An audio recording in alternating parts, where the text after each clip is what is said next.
Hi guys, we're going to be making some fake cocaine bags.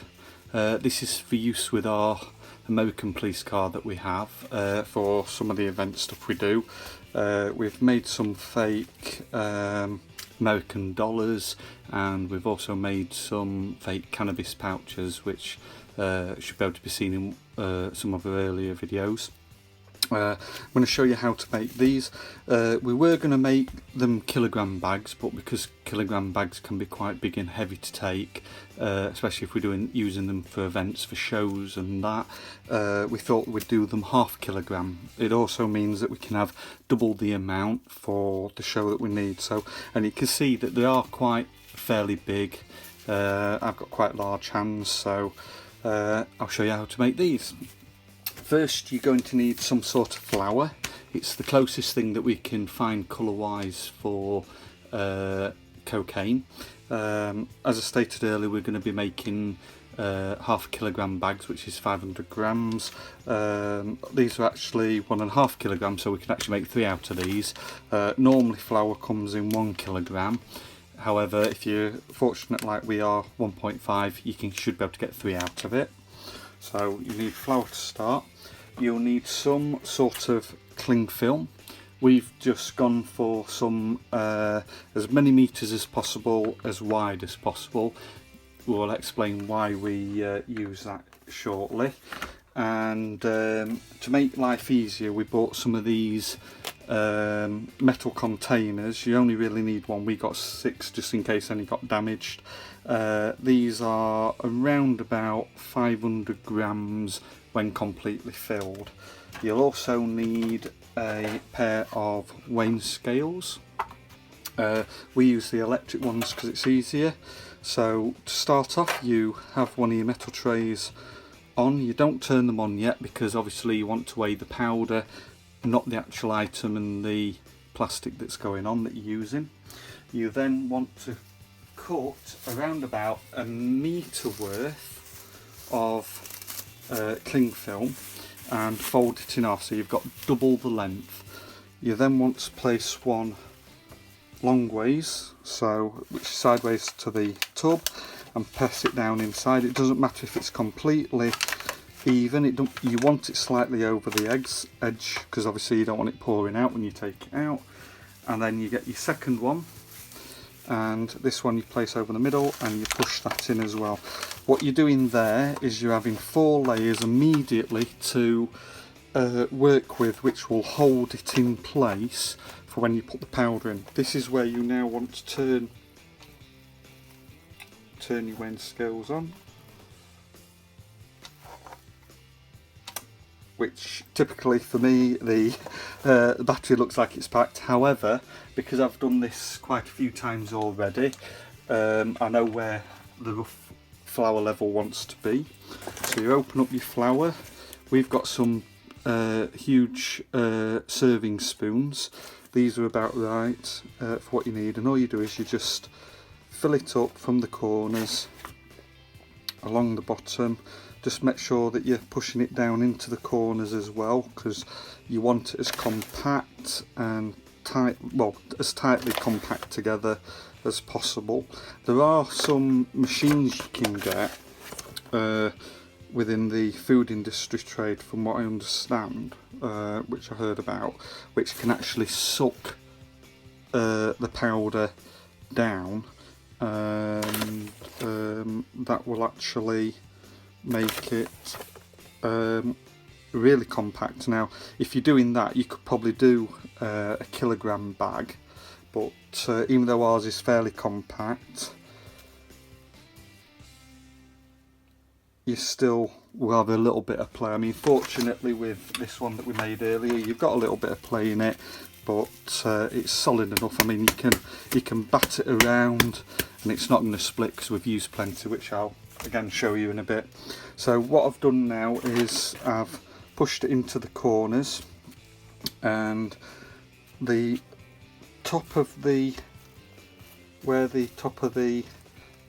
ridge is there, and then you've got the lip and then another ridge. where that lip is there, that's where you roughly want the flour to be. That is around about, I think it's just a few grams over 500 grams, which is half a kilogram. So this top layer that you've got 2 pieces layers there. You take them and you just fold them over. It won't stick to the flour, but it does stick to itself, so you want to make sure that that's levelled and done across. Do the same again on the other side, and that should fit all the way across. Now if you can pull it a bit tighter and do that, now it'll feel like it will squidge about a bit. That's not a problem, that's natural, you don't have to worry about that. You then get the other 2 pieces again, so you're folding over one, folding over the other, folding over the other. You're always interlocking them, and you pull it a little bit tight, so it will pull it in a bit tighter there, and then you pull the last 2 over. And what I tend to do is put my hand there and just hold it with my fingers and pull, and what it does is it just tightens it up a bit. Now you've got a bit excess here, that's not a problem, because what we're going to do is we're going to get this end, hold it and pull it in a bit, and that should hold. You can take that away now, so you've got a bit more stability on the bottom. Grab the other end, pull that in too, pull it down tight, and you can actually turn it over and flip it out like that. Now this is obviously still a lot more pliable than the other ones, which isn't a problem, because what you do is you just pull it up like that, rough shape that you want it, so you get a rough idea of what you want it to be, like that one. So you know, it's not far off. And then what you do is you pull that tight and you fold it over and you wrap it over like that, and you just roll it over, make sure the edges are nice and neat. That isn't complete yet, that is just giving you the rough shape of what you want. Now what you then do is you then move that to one side. You get more cling film. Again, you want about 1 metre, probably 1 metre to 2 metres. The longer you can make it, the better. So because I've got quite long arms, I can probably pull out about 2 metres, and then what I do is I get the 2 ends, pull them together, just lay that down, let that pin on there, make sure it's as straight as possible, because the straighter it is, the neater it looks. And obviously, because we do car shows, we do other shows, and we do what we call tape downs, we want these to look as good as possible. So I then flip it over, that's where the bend in it is, so hopefully you'll see that's quite neatly down.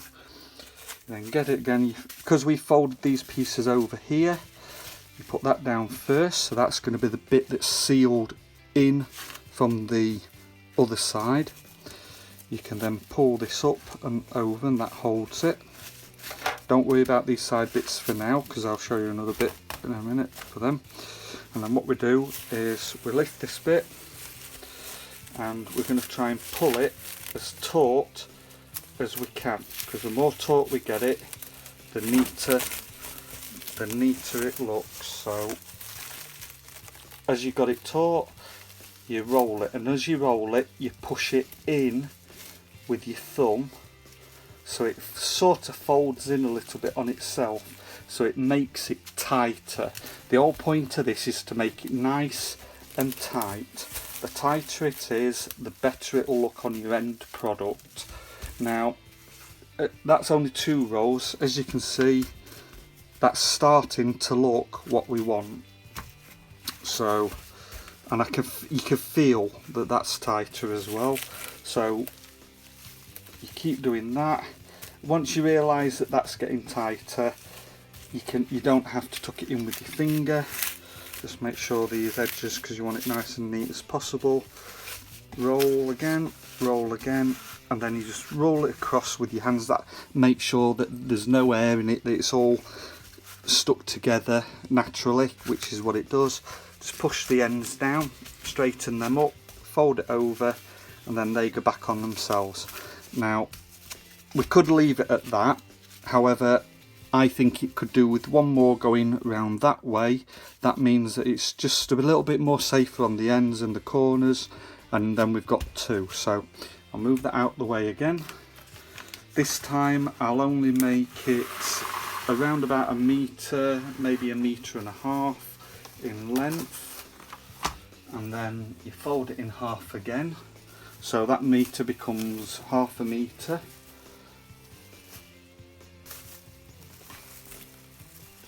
Like so. Just make sure that's straightened up a bit. But what you're going to do this time, instead of rolling it sideways like that, you're actually going to roll it that way. So what we do is we pull it a little bit taut and we place it down with the fastened ends before that folded over to the bottom.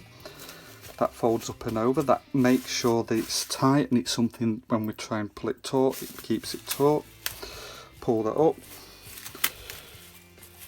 Just make sure these edges are right.